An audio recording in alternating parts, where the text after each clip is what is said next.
I didn't steal anything. This is my money." 13-year-old Jessica Williams stood trembling at the customer service counter, her voice breaking with frustration as she pleaded. But bank manager Sharon Mitchell's face twisted with pure disgust as she stared down at the young black girl. "A girl like you with this much cash? I don't think so. You probably robbed someone." Jessica's eyes filled with tears as the humiliation hit her. This was supposed to be simple. She was just trying to open her first checking account. "Please, just let me call my mom," she begged. Sharon sneered with cold satisfaction. "Save it for the police. I'm not falling for your sob story." Without hesitation, she grabbed the phone and dialed. "Yes, I need officers immediately. I have a young thief trying to deposit stolen money." But Sharon Mitchell had no idea she had just made the biggest mistake of her career. Because in less than an hour, she would discover exactly who Jessica's mother was. And when she did, her entire world came crashing down. What happened next exposed not just Sharon's shocking racism, but a secret so powerful it changed everything. Before we start the story, if you stand against racism and prejudice, click the subscribe button, type yes, and tell us where you're watching from in the comments. You will definitely get a reply from us. A bright Tuesday afternoon, 13-year-old Jessica Williams practically bounced with excitement as she stepped off the city bus downtown. Today isn't just any day. Today is the day she finally proves to her mother that she's responsible enough to handle her own banking. For weeks, Jessica had been planning this moment. She'd researched different types of accounts online, practiced what she would say to the bank representative, and even rehearsed walking confidently through those glass doors. This wasn't just about opening a checking account. This was about independence, maturity, and taking her first real step into the adult world. Jessica Williams lived in a world most teenagers could only dream of. Her days began in a mansion nestled in the exclusive Hillcrest Estates, where perfectly manicured lawns stretched as far as the eye could see. She attended Westfield Preparatory Academy, where tuition cost more than most people's annual salary, and where her biggest concern was maintaining her perfect 4.0 GPA. But here's what made Jessica different from other wealthy kids. She had no idea just how wealthy her family really was. Her mother had deliberately raised her to believe they were simply comfortable. Jessica took the bus to school instead of being chauffeured in luxury cars. She shopped at normal stores, not designer boutiques. She earned her allowance by doing chores and maintaining good grades. This carefully constructed normal life was no accident. Dr. Angela Rodriguez Williams had learned from her own childhood that extreme wealth could be both a blessing and a curse. She remembered being constantly watched, photographed, and judged as the heir to the Rodriguez banking empire. So when Jessica was born, Angela made a decision that would shape her daughter's entire worldview. She would raise Jessica to understand the value of hard work and humility before she ever learned about the family's true power. As Jessica walked into First National Bank that afternoon, she carried with her an envelope containing $800 in birthday money from her grandmother Rodriguez. Money that represented months of careful saving and birthday gifts. In her backpack, she had her savings account statements showing $1,200 accumulated from allowances, holiday gifts, and small rewards for academic achievements. To Jessica, this felt like a fortune. To her family, it was pocket change. The bank's lobby buzzed with typical afternoon activity. Business professionals in sharp suits hurried between teller windows, elderly customers patiently waited in the VIP section, and the soft hum of financial conversations filled the air. Jessica took a deep breath, straightened her school uniform, and approached the customer service desk with a confidence that came from never having been treated as anything less than valued and respected. Jessica walked up to the first available teller window with a bright smile, clutching her envelope of birthday money and her backpack full of documents. The nameplate on the counter read, "Jennifer Adams, Customer Service Representative." Jennifer looked up from her computer screen, and immediately her expression shifted when she saw the young black girl standing at her window. Her welcoming smile disappeared, replaced by a look of disgust and suspicion. "What do you want?" Jennifer asked coldly, her voice dripping with hostility as she looked Jessica up and down like she was something unpleasant. "Hi, good afternoon," Jessica said cheerfully, trying to maintain her positive attitude despite the woman's obvious rudeness. "I'd like to open my first checking account, please. I'm really excited about this." Jennifer let out a harsh laugh. "Are you serious right now? This is a real bank, not some community center. We don't just hand out accounts to every kid who wanders in here." Jessica's smile began to falter. "I'm 13 and I have all the required documentation. I've been saving for this." 13? Jennifer interrupted with a sneer. "And let me guess, you've got cash from selling drugs or stealing from people? That's usually how kids like you get money around here." Jessica felt like she'd been slapped. "Kids like me? I don't understand. I go to Westfield Prep. This is birthday money from my grandmother." "Sure it is," Jennifer said mockingly. "Westfield Prep? Right, you probably stole that uniform too. I know exactly what kind of neighborhood you come from. And it's not the kind that sends kids to fancy schools. I'm calling my manager right now to deal with this situation. She knows exactly how to handle people like you." Jennifer picked up her phone and dialed with dramatic flourish. "Sharon, you need to get over to window 3 immediately. I've got one of those urban kids here trying to scam us with suspicious cash. Yeah, exactly the type we talked about in our staff meeting. She's getting aggressive and making a scene." Within minutes, bank manager Sharon Mitchell appeared at the teller window, ready to take control of what Jennifer had described as a typical urban troublemaker situation. She looked up from her paperwork. Her eyes immediately fixed on Jessica, a young black girl standing in her pristine lobby, and something cold and calculating flashed across her face. The warm, professional smile she typically reserved for customers never appeared. "Shouldn't you be in school, young lady?" Sharon's first words weren't welcoming or helpful. They were immediately accusatory, dripping with suspicion. Jessica blinked, taken aback by the harsh tone, but maintained her polite demeanor.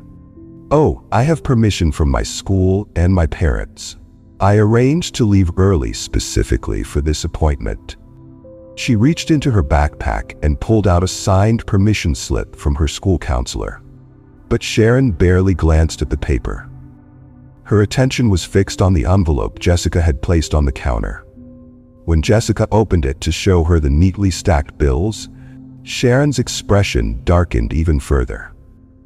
"That's a lot of cash for someone your age. Where did you get this?" The question came out like an interrogation, not customer service. Jessica felt the first flutter of confusion in her stomach. Why was this woman being so hostile? In her sheltered world, having money had never been questioned before. "It's birthday money from my grandmother and some savings I've been keeping at home. I wanted to deposit it all when I opened my checking account." Sharon's laugh was sharp and humorless. "I find that hard to believe. Grandmothers don't typically give 13-year-olds $800 in cash." The accusation hit Jessica like a physical blow. She'd never had her honesty questioned before, never been treated with such open skepticism. "But it's true. She always gives generous birthday gifts. I can show you the card she wrote with it." Jessica fumbled through her backpack and produced a beautiful birthday card with her grandmother's handwriting, but Sharon waved it away without even looking. "Anyone can write a card. These could all be fake," Sharon said dismissively, gesturing at Jessica's carefully prepared documentation. Meanwhile, across town in a gleaming 40-story office building, Dr. Angela Rodriguez Williams sat in the boardroom of Williams Financial Group, completely unaware that her daughter's protected world was beginning to crumble. Angela was in the middle of discussing a major acquisition deal with 5 other executives, a conversation that involved moving millions of dollars with casual ease. Angela had spent 13 years crafting the perfect double life. In business circles, she was known as Angela Rodriguez, the brilliant CEO who had taken her family's already successful financial empire and expanded it into new territories. Financial magazines featured her on their covers, business schools taught case studies about her innovative strategies, and competitors respected her shrewd decision-making. But in her personal life, she was simply Angela Williams, Jessica's mom, who drove carpool, attended parent-teacher conferences, and worried about normal teenage problems like homework and friendships. She used her married name socially, lived in a beautiful but not ostentatious home, and had gone to extraordinary lengths to ensure that Jessica's childhood remained as normal as possible. This dual identity wasn't just about privacy, it was about protection. Angela remembered the pressures of growing up as banking royalty, the constant scrutiny, the way people treated her differently once they learned her last name. She was determined that Jessica would develop her own character, her own values, and her own sense of self-worth before learning about the immense power and responsibility that would one day be hers. Back at the bank, Jessica was experiencing culture shock in real time. She tried again to show Sharon her school identification, her birth certificate, and her savings account statements from the same bank, but Sharon's hostility only intensified. "Look, sweetie," Sharon said, her voice dripping with condescension. "Girls like you don't just walk around with this kind of money honestly. I've been in banking for 20 years and I know suspicious activity when I see it." The words hit Jessica like a slap. Girls like you. She'd heard those words before in movies, in news stories, but she'd never imagined they would be directed at her. In her sheltered bubble, she'd been protected from the harsh realities of racial prejudice, and now it was hitting her full force. "Can you please just help me open an account?" Jessica asked, her voice beginning to waver as confusion and hurt crept in. "I don't understand why you're being so mean to me. I just want to bank here like everyone else." But Sharon had already made her decision. Her prejudices, her resentments, and her newfound power had combined into a toxic mixture that blinded her to everything except her own biases. "I don't think so. This money is probably stolen, and I'm not going to be part of whatever scheme you're running." Desperation began to creep into Jessica's voice. "It's not stolen. Please, if you could just call my mom, she can explain everything. She banks here too. Her name is Angela Williams." Sharon's eyes narrowed. "Nice try. You're not calling anyone until we figure out where you really got this money. For all I know, you're working with adults who sent you in here because they thought a kid would be less suspicious." What Sharon didn't realize was that if she had simply entered Angela Williams into the bank's computer system, she would have discovered a modest checking account belonging to a local parent, exactly what Jessica claimed. But Sharon never bothered to check. Her mind was already made up. As Jessica stood there, feeling smaller and more helpless with each passing minute, other customers in the bank began to take notice. Some looked uncomfortable with Sharon's obviously hostile treatment of a young girl, but nobody spoke up. In that moment, Jessica learned a painful lesson about how the world could be, how people could stand by and watch injustice happen without intervening. The irony was staggering. Here stood Jessica Williams, the granddaughter of the Rodriguez banking dynasty, the daughter of one of the most powerful financial executives in the country, being treated like a criminal in a bank that her family's money had helped build and sustain for decades. But Sharon Mitchell had no way of knowing that. In her mind, she was protecting the bank from a young scammer. In reality, she was about to destroy her own career by targeting the wrong family. As the tension in that bank lobby continued to escalate, Jessica felt her carefully constructed world beginning to crack. For the first time in her life, she was experiencing what millions of other young Black Americans faced regularly: the presumption of guilt, the questioning of their legitimacy, the exhausting burden of having to prove their worth to people who had already decided they weren't worthy. Little did anyone in that bank know that in just a few minutes, everything would change. Jessica's mother was about to receive a text message that would transform her from a concerned parent into an avenging force of nature. And Sharon Mitchell was about to learn that sometimes the people you underestimate have more power than you could ever imagine. Have you ever been discriminated against because of how you looked? Hit the subscribe button now and share your experience with others, as this could inspire someone. Jessica stood at that counter, her hands shaking as she pulled out every piece of identification she had brought with her. Her school ID from Westfield Preparatory Academy with her smiling photo, her birth certificate that her mother had carefully laminated years ago, her savings account statements from this very same bank, showing deposits and withdrawals going back 3 years. Jessica spread these documents across the counter like she was laying down cards in a game where her freedom was the stakes. "Please," she said, her voice trembling with desperation. "Look at these. They prove who I am. They prove this is my money." But Sharon Mitchell looked at those documents with the same expression someone might have when looking at garbage. She didn't even pick them up to examine them properly.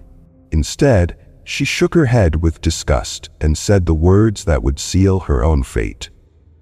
"These are probably fake too. A 13-year-old with no job doesn't have this much money unless she took it from someone." That's when Jessica broke. The weight of the injustice, the confusion, the fear, it all came crashing down on her at once. Tears started streaming down her face as the reality hit her. This woman wasn't going to help her. This woman had already decided Jessica was guilty before she'd even spoken a word. "Please," Jessica sobbed. "I just want to call my mom. She can explain everything." But Sharon's response revealed the true depth of her racism. She leaned forward, her voice dropping to a threatening whisper, and said something so vile that other customers nearby actually gasped. "Your mom probably sent you here to launder drug money. I've seen this before with people like you." People like you. There it was again. Jessica felt like she'd been punched in the stomach. At 13 years old, she was learning for the first time that some people would look at her skin color and immediately assume the worst possible things about her and her family. Jessica was crying harder now, barely able to speak through her tears. "Please, just let me call her. Just one phone call, please." But Sharon had already made up her mind about what came next. Instead of showing even a shred of human decency, instead of allowing a terrified child to call her parents, Sharon reached for the phone with a satisfied smile on her face. "I'm calling the police," she announced loudly enough for half the bank to hear. "This girl is clearly involved in some kind of fraud or theft, and I'm not going to let her manipulate me with crocodile tears." As Sharon dialed 911, Jessica realized she might have one chance to reach her mother. While Sharon was talking to the police dispatcher, Jessica quietly pulled out her phone with trembling fingers. She typed as fast as she could, her tears making it hard to see the screen. "Mom, I'm at First National Bank and the manager called the cops on me. She says I stole the money and won't let me call you. I'm scared." Jessica hit send just as Sharon finished her call and noticed what she was doing. "Give me that phone," Sharon snapped, lunging forward to grab it. But the message was already sent. It was traveling through cell towers across the city, heading toward a boardroom in a gleaming skyscraper where Jessica's mother was having what she thought was just another routine business meeting. Dr. Angela Rodriguez Williams sat at the head of a massive mahogany conference table on the 42nd floor of the Williams Financial Group building. Around her sat 5 of the most powerful bank executives in the state. Men and women who controlled billions of dollars and made decisions that affected thousands of lives every single day. They were deep into their quarterly review, discussing profit margins and market projections, when Angela's phone buzzed on the table beside her. She glanced at it and saw Jessica's name on the screen. Angela had set up a special emergency contact for Jessica that would always come through, even during important meetings. But Angela never expected to use it. Jessica was supposed to be safely at school and then going to the bank for what should have been a simple, routine transaction. Angela picked up her phone and read the message. The room full of powerful executives watched as the most controlled, composed woman they knew went through a transformation that was actually frightening to witness. First, confusion crossed her face as she tried to understand what she was reading. Then, as the meaning sank in, confusion turned to shock. And finally, shock transformed into something far more dangerous. Pure, cold rage. The temperature in that boardroom seemed to drop 10 degrees. Angela's face became a mask of controlled fury that made everyone around the table unconsciously lean back in their chairs. "Gentlemen," Angela said, her voice so quiet and controlled that it was more terrifying than if she had screamed. "This meeting is over. Someone just made a very costly mistake." She stood up so abruptly that her chair rolled backward and hit the wall. The 5 executives, men and women who were used to being the most important people in any room, suddenly felt very small and very nervous. "Ma'am, is everything all right?" asked Thomas Chen, the senior vice president who had been presenting the quarterly numbers. Angela was already walking toward the door, her phone in one hand, her car keys appearing in the other. "Someone at First National Bank just arrested my daughter." The silence that followed was deafening. Everyone in that room knew exactly who Angela Rodriguez Williams was. They knew about her family's banking empire. They knew about her personal net worth. And they all suddenly realized that someone at First National had just made what might be the most expensive mistake in banking history. Angela was speed dialing numbers as she walked, her heels clicking against the marble floor like gunshots. First, her personal attorney, David Chen, one of the most feared lawyers in the state. Then her head of security, Robert Torres, a former police captain who had been protecting the Rodriguez family for 15 years. And finally, a number that she rarely used but always kept close at hand, the direct line to Charles Morrison, the chairman of First National Bank's board of directors. "James," she called to her driver as she stepped into the elevator. "Bring the car around. We're going to First National Bank." Now, back at the bank, Jessica was living through every parent's worst nightmare. 2 police officers had arrived within minutes of Sharon's call, and they walked into that building with their minds already made up about what they were going to find. Officer Bradley Walsh, a 15-year veteran of the force, approached the customer service counter where Jessica stood crying. His partner, Officer Maria Santos, positioned herself nearby. Neither of them seemed interested in hearing Jessica's side of the story. "This girl was trying to deposit what I believe is stolen money," Sharon explained with obvious satisfaction. "She has no legitimate explanation for where she got it, and she's been behaving suspiciously since she walked in here." Jessica tried to speak through her tears. "Officers, please, I can explain everything. This is my money. I have all my identification. I just wanted to open a checking account." But Officer Walsh barely glanced at her. "We get calls about kids like this all the time," he said dismissively. "Young people involved in theft, drug running, you name it, they always have some story about legitimate money." Jessica couldn't believe what she was hearing. Kids like this. The same phrase Sharon had used. She was starting to understand that this wasn't just about one racist bank manager. This was about a system that was designed to work against people who looked like her. "Please," Jessica begged, "just look at my identification. I go to Westfield Prep. My mother banks here too. You can verify everything." But the officers weren't interested in verification. Officer Santos was already pulling out her handcuffs. "Turn around and put your hands behind your back," she commanded. Jessica froze. "What? Why? I didn't do anything wrong." "You're being detained on suspicion of theft and fraud," Officer Walsh explained matter-of-factly. "You can explain your story down at the station." The handcuffs clicked around Jessica's wrists with a sound that seemed to echo through the entire bank lobby. Other customers stopped what they were doing and stared in horror. A few pulled out their phones and started recording. An elderly woman near the teller windows shook her head and muttered, "This is wrong." But nobody stepped forward to help. Nobody demanded that the officers slow down and actually investigate before arresting a 13-year-old girl. Jessica was learning another painful lesson about how the world worked. That most people, even when they knew something was wrong, would choose to stay safe and silent rather than speak up for justice. As the officers led Jessica toward the door in handcuffs, Sharon Mitchell stood behind her counter with a satisfied smile. In her mind, she had just protected her bank from a young criminal. She had no idea that she had actually just destroyed her own career and possibly her entire future. But across town, a force of nature was heading in her direction. Angela Rodriguez Williams was in the backseat of her Bentley, making phone calls that would change everything.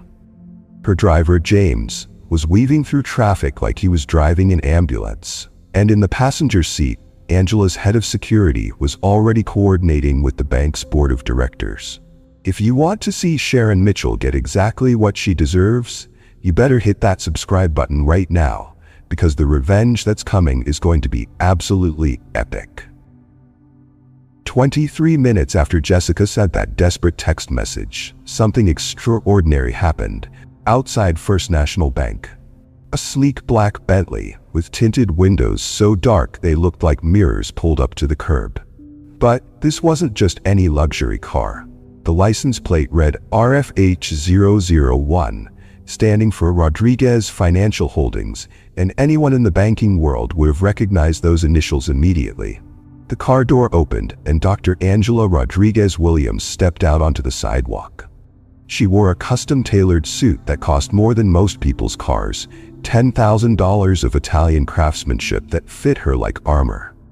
Her jewelry was understated but unmistakably expensive, and she carried herself with the kind of confidence that only comes from generational wealth and absolute power. But Angela wasn't alone. Behind her emerged David Chen, one of the most feared attorneys in the state, a man whose hourly rate was higher than most people's monthly salary. Next came Robert Torres, her head of security and a former police captain whose presence immediately commanded respect. And finally, two additional security personnel who looked like they could handle any situation that might arise. Inside the bank, customers who had been going about their normal business suddenly stopped and stared. You could feel the shift in the atmosphere, like the air pressure had changed before a storm. People instinctively moved out of the way as this powerful entourage approached the entrance. Even the police officers who had arrested Jessica glanced nervously toward the door. Angela walked through those glass doors with the commanding presence of someone who owned everything she surveyed. Her heels clicked against the marble floor in a rhythm that sounded like a countdown to Judgment Day. Conversations stopped. Phones were lowered. Sharon Mitchell stood behind her customer service counter, still basking in what she thought was her moment of triumph. She had successfully removed what she believed was a troublemaker from her bank, and she was expecting praise from her superiors for her vigilance. But when Sharon looked up and saw Angela approaching, she had no idea who she was looking at. Despite Angela's photo appearing in financial magazines and business publications for years, Sharon had never connected that face to Jessica Williams. The banking world knew Angela Rodriguez as a powerful CEO, but the photos were always professional headshots in business settings. Never casual family photos, never pictures with her daughter. Angela walked directly to Sharon's counter, her dark eyes fixed on the woman who had dared to harm her child.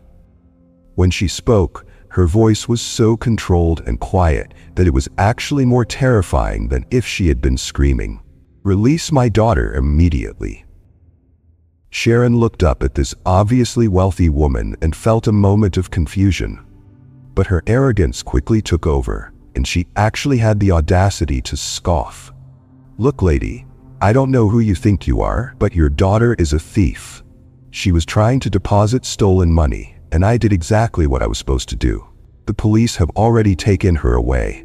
Angela reached into her purse and pulled out a business card. But this wasn't just any business card. It was printed on heavy stock paper with gold lettering that caught the light. She placed it on the counter directly in front of Sharon, with the precision of someone placing a chess piece for checkmate. "I'm Dr. Angela Rodriguez Williams," she said with deadly calm. "My family is Rodriguez Financial Holdings. We don't just bank here, Sharon. We own here." Sharon picked up the business card and read it, and for the first time a flicker of uncertainty crossed her face. The name Rodriguez was legendary in banking circles, but surely this couldn't be. "I don't understand," Sharon stammered. "The girl's name is Williams, not Rodriguez." Angela's smile was colder than winter wind. "Rodriguez is my maiden name. Williams is my married name. And you just arrested the granddaughter of the man who founded this bank 80 years ago." The color began draining from Sharon's face as the magnitude of her mistake started to sink in. But Angela wasn't finished. She was just getting started. "Rodriguez Financial Holdings owns 60% of First National Bank," Angela continued, her voice growing stronger and more commanding with each word. "My family has been the controlling shareholder since 1943. Every promotion you've ever received, every paycheck you've ever cashed, every benefit you've ever enjoyed, it all came from my family's money." By now, a crowd had gathered around the customer service counter. Other bank employees were emerging from their offices, drawn by the commotion. Customers were pulling out their phones to record what was clearly going to be an epic confrontation. Angela's attorney, David Chen, stepped forward at this point. "Miss Mitchell, are you seriously suggesting that a child having birthday money constitutes suspicious activity? Are you aware that racial profiling is a federal crime?" Before Sharon could respond, the main doors of the bank opened again, and Charles Morrison, the chairman of First National's board of directors, practically ran into the building.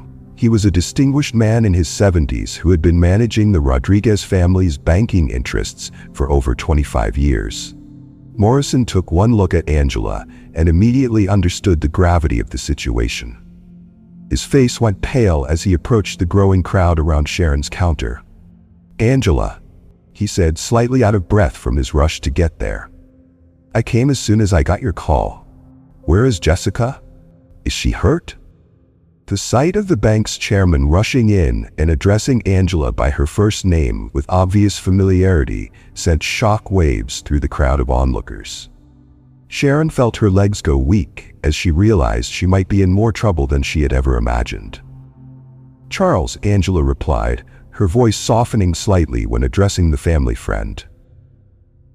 "Your employee here accused my 13-year-old daughter of theft and money laundering.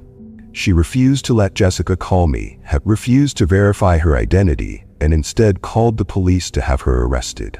Morrison turned to look at Sharon with an expression of absolute horror. "You did what?" Sharon tried to defend herself, but her voice came out as barely a whisper. "Sir, I was just following protocol for suspicious activity. The girl had a lot of cash and no valid explanation." "No valid explanation?" Angela interrupted, her voice rising for the first time. "She told you it was birthday money from her grandmother. She showed you her identification, her school records, her savings account statements from this very bank. What more explanation did you need?" Morrison was already on his phone, calling for security footage to be reviewed immediately.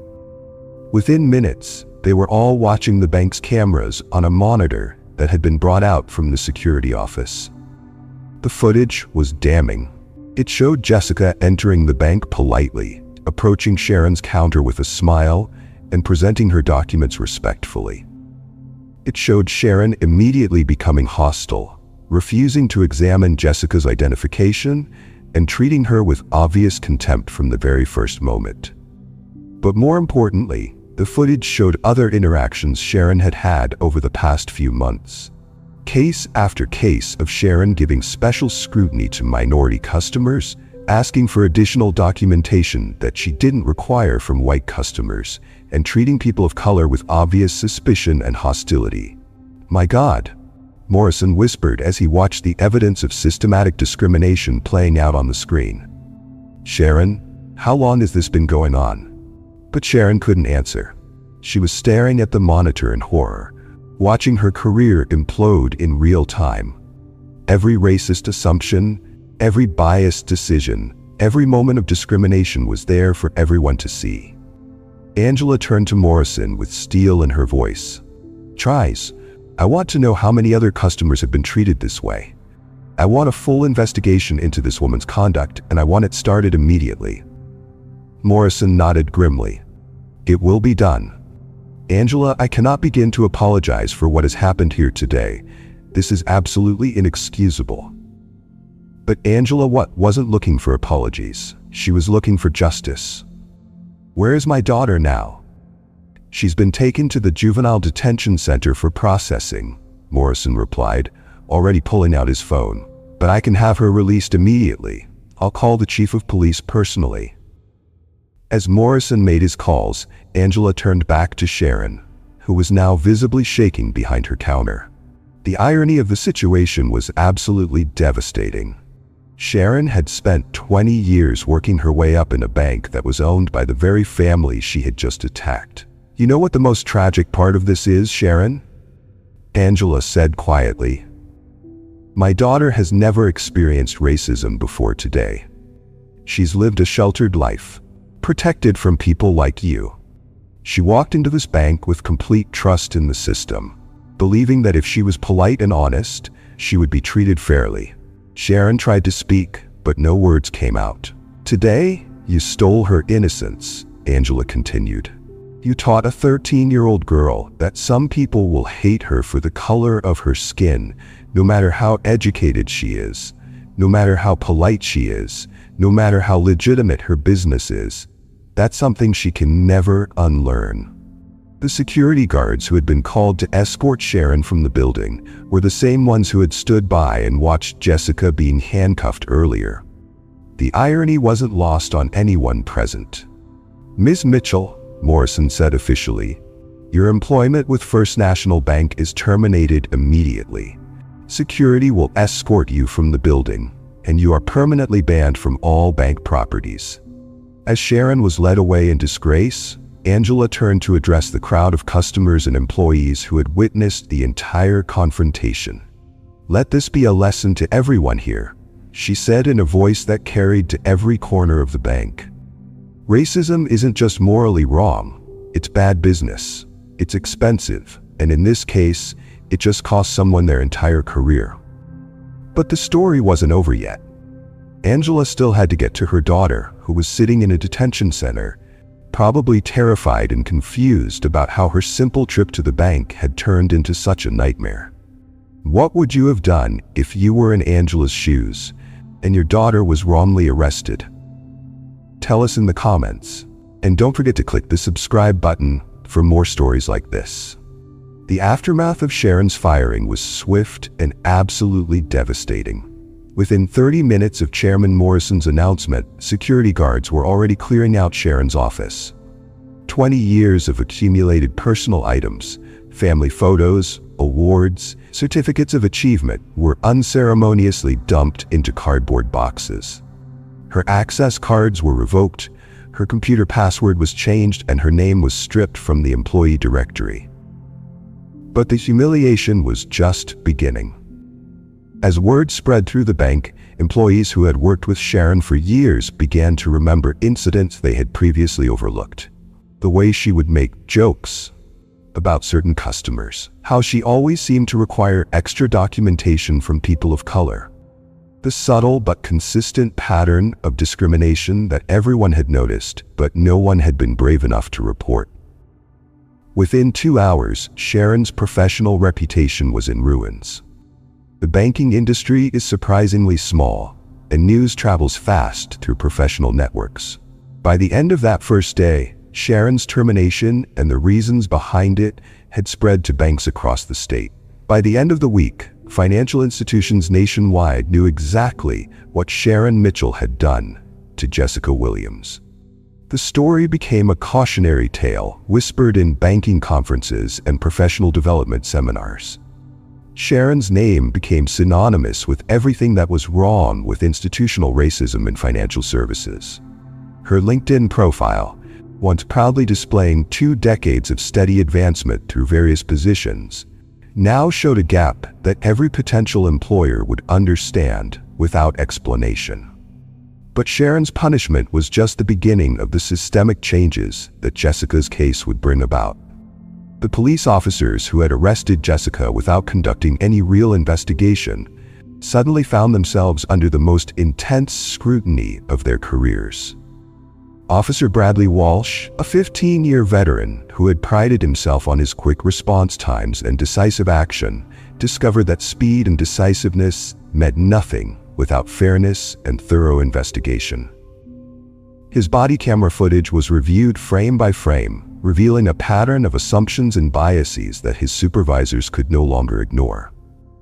Officer Maria Santos, who had been the one to actually place handcuffs on Jessica, found herself facing questions about why she had never asked to see the documents Jessica kept trying to show them. Why had she automatically believed Sharon's accusations without verification? Why had she treated a crying 13-year-old like a hardened criminal? Both officers were suspended pending a full internal affairs investigation that would examine not just this incident, but every arrest they had made involving minority suspects over the past 5 years. Their cases were reviewed for patterns of racial bias, their reports were scrutinized for language that might indicate prejudice, and their training records were examined to see if they had missed crucial education about implicit bias and community policing. The investigation revealed disturbing patterns. Officer Walsh had arrested black suspects at a rate nearly 3 times higher than his white colleagues, despite working the same neighborhoods. Officer Santos had used force against minority suspects significantly more often than against white suspects in similar situations. The data painted a clear picture of systemic bias that could no longer be ignored. Do you think Sharon and the officer's punishment was enough? Or should there have been even more consequences for what they did to Jessica? Let me know your thoughts in the comments, because the final chapter of this story is going to show you the long-term impact of what happened in that bank that day. The police department's handling of Jessica's case became a case study in what not to do when responding to calls involving minors and people of color. They had failed to verify basic facts, refused to listen to Jessica's explanation, and immediately sided with an adult's word over a child's, simply because of racial stereotypes and assumptions about economic class. The public outrage was swift and sustained. Community groups that had been complaining about police bias for years suddenly had a perfect example of how the system failed young people of color. The fact that Jessica came from a wealthy family only highlighted how much worse the treatment must be for children without powerful advocates. Within weeks, the police department was forced to implement sweeping reforms. New protocols required officers to conduct thorough investigations before making arrests, especially when children were involved. Officers were mandated to complete enhanced bias training every 6 months. Body camera footage would be randomly reviewed for signs of discriminatory behavior. And most importantly, a civilian oversight board was established to investigate complaints of racial profiling. Meanwhile, Chairman Morrison was working 18-hour days to repair the damage to First National Bank's reputation and implement changes that would prevent similar incidents from ever happening again. He knew that the Rodriguez family's continued ownership of the bank depended on his ability to prove that this was an isolated incident, not representative of the institution's values. The changes were comprehensive and immediate. Every single employee, from part-time tellers to senior executives, was required to complete 40 hours of bias training within 60 days. The training wasn't just online modules that people could click through mindlessly. It included role-playing exercises, real-world scenarios, and face-to-face discussions about unconscious bias and customer service excellence. New protocols were established specifically for serving minor customers. Young people would no longer be automatically viewed with suspicion simply because of their age. Staff were trained to recognize that teenagers from different economic backgrounds might have legitimate reasons for carrying cash or making large deposits. Most importantly, the bank established a rule that no customer under 18 could be refused service or reported to authorities without the approval of at least 2 managers and documentation of specific policy violations. But the most important changes were happening in the Rodriguez family's private conversations. The drive home from the juvenile detention center was the longest 20 minutes of both Jessica's and Angela's lives. Jessica stared out the window, watching familiar neighborhoods pass by, trying to process how her safe, predictable world had suddenly become so complicated and frightening. "Mom," Jessica finally said, her voice barely above a whisper, "why did that woman hate me so much? I've never even met her before today. I was polite. I had all my documents. I didn't do anything wrong." Angela's hands tightened on the steering wheel as she struggled to find the right words to explain something that she herself still found incomprehensible. How do you tell a 13-year-old that some people will hate her for something as arbitrary as the color of her skin? "Baby," Angela said, pulling the car over to the side of the road so she could give this conversation the attention it deserved. "What happened to you today wasn't about anything you did or didn't do. That woman made assumptions about you based on the color of your skin, and that's called racism. It's ugly and it's wrong, but it's something that exists in this world." Jessica turned to look at her mother with confusion and hurt written all over her face. "But we have money. We live in a nice house. I go to a good school. Doesn't that matter?" This was the moment Angela had been dreading for 13 years. She had spent Jessica's entire life trying to create a bubble where her daughter could grow up free from the harsh realities of prejudice and discrimination. She had carefully crafted a life where Jessica would be judged by her character and achievements rather than her race or family wealth. But now that bubble had been shattered, and Angela realized that her protection might have actually left Jessica more vulnerable. "Sweetheart," Angela said, taking a deep breath, "I need to tell you something important about our family. We don't just have money. We have a lot of money, more than most people could ever imagine." Over the next 2 hours, sitting in that car on the side of the road, Angela explained everything. The Rodriguez banking dynasty that had started with her great-grandfather in the 1940s. The family's current net worth of $2.8 billion. The fact that they owned controlling interest not just in First National Bank, but in dozens of other financial institutions across the country. Jessica learned that her comfortable, middle-class life had actually been carefully constructed to hide the reality of her family's immense wealth and power. The modest house was actually just one of 7 properties the family owned. The public school events Angela attended were balanced by private board meetings where she made decisions affecting thousands of employees and millions of customers. "Why didn't you tell me?" Jessica asked, feeling overwhelmed by these revelations and slightly betrayed by the deception. Angela reached over and took her daughter's hands. "Because I wanted you to develop your own character first. I wanted you to understand the value of hard work, kindness, and humility before you learned about the responsibility that comes with our family's position. I thought I was protecting you from the pressures and expectations that come with extreme wealth. But I realize now that I may have left you unprepared for the real world." Jessica was quiet for a long moment, staring down at their joined hands as she processed everything she had learned. "So we could have stopped what happened today?" "Yes," Angela said firmly, "and we did stop it. But more importantly, we're going to make sure it doesn't happen to other kids who don't have our advantages." That conversation in the car marked the beginning of Jessica's transformation from a sheltered teenager into a young activist with a clear sense of purpose.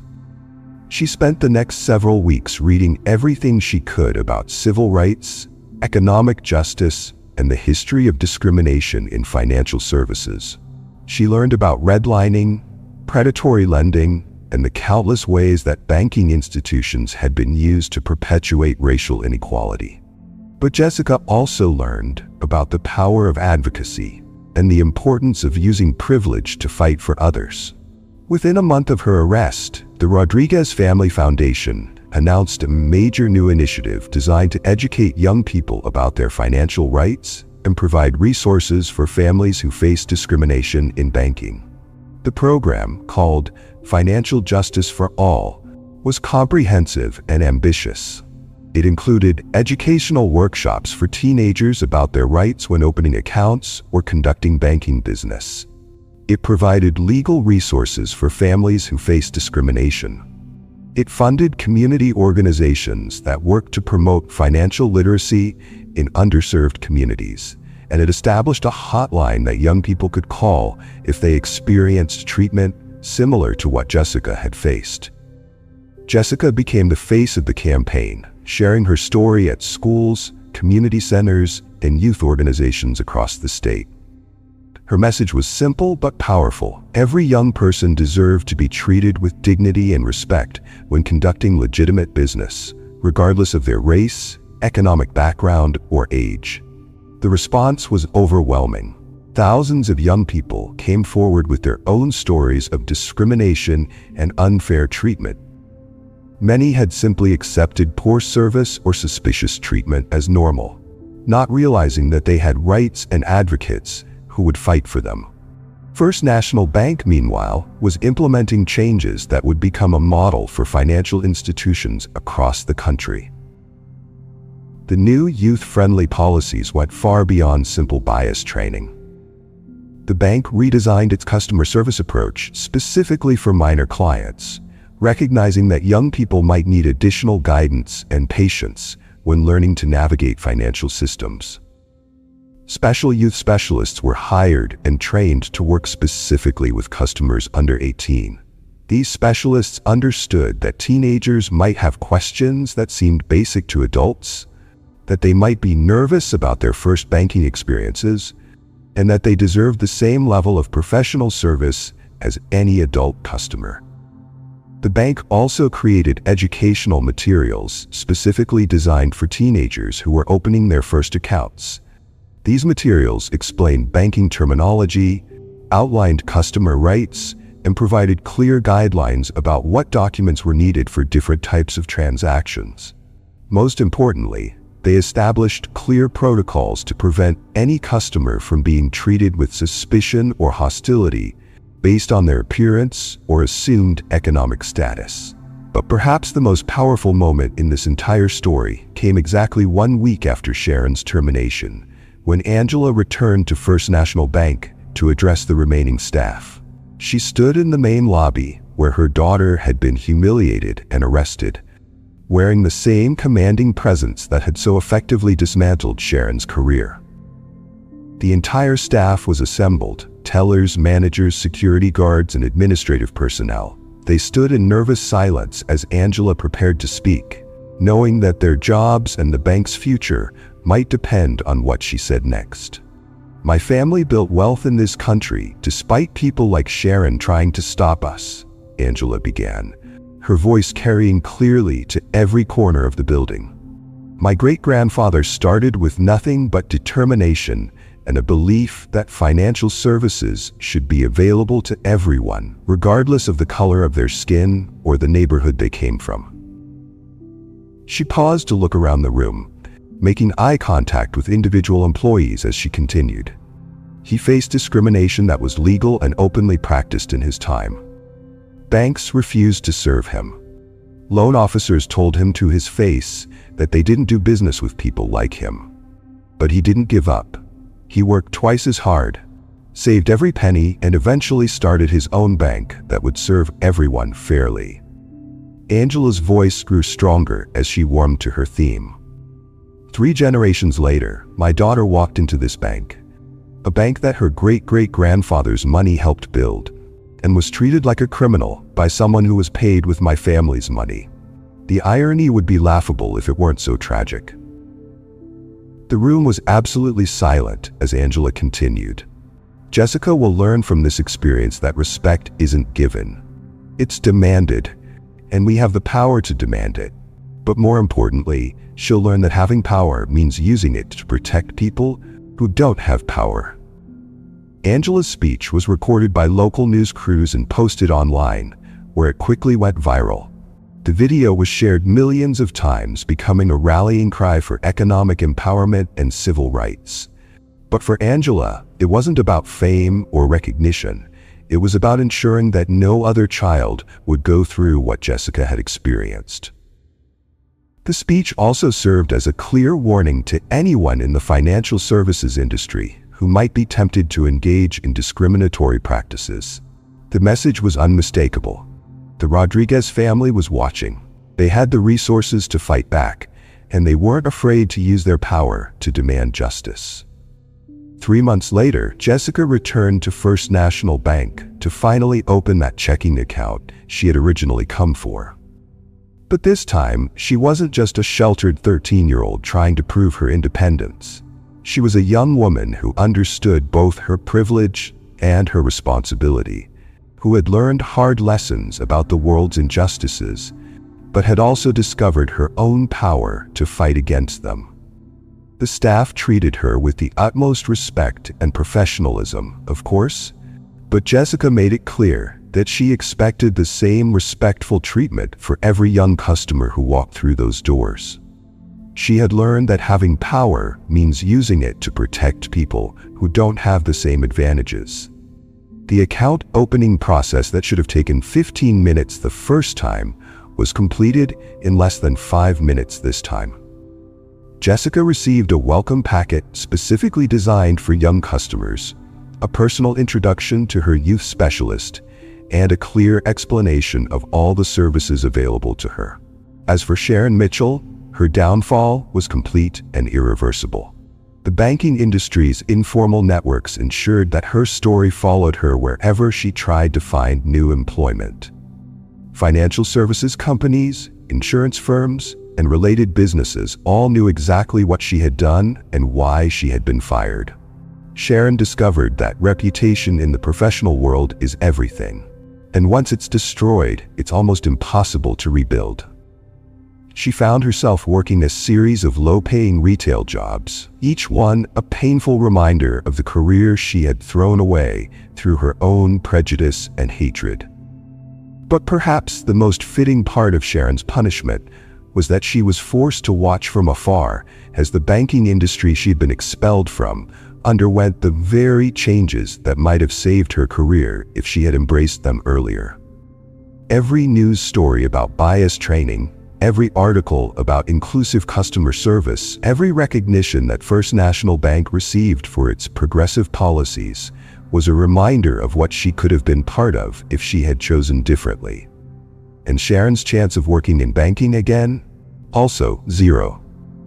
But her story had become a powerful teaching tool used in bias training programs across the country to illustrate the real-world consequences of discrimination and prejudice. If you enjoyed this story, like, subscribe, and share with others so they can learn too.